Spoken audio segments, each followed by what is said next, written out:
ദൈവത്തിൻ്റെ അതിപരിശുദ്ധ നാമം വാഴ്ത്തപ്പെടുമാറാകട്ടെ.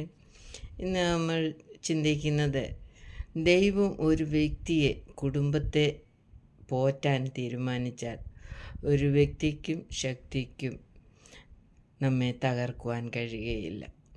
ദൈവം ഒരു വ്യക്തിയെ അല്ലെങ്കിൽ ഒരു കുടുംബത്തെ പോറ്റാൻ തീരുമാനിക്കാൻ വേണ്ടി നാം എങ്ങനെയായിരിക്കണം? നാം ദൈവത്തെ പ്രസാദിപ്പിക്കുന്നവരായിരിക്കണം. ദൈവപ്രസാദം പ്രാപിച്ച കുടുംബമായിരിക്കണം, വ്യക്തിയായിരിക്കണം.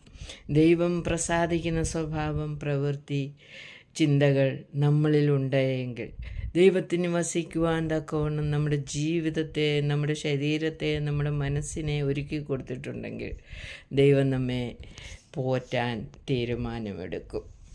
ദൈവം തീരുമാനിച്ചാൽ ആ വ്യക്തിയെ തകർക്കുവാൻ ഒരു ശക്തിക്കും കഴിയില്ല. ദൈവം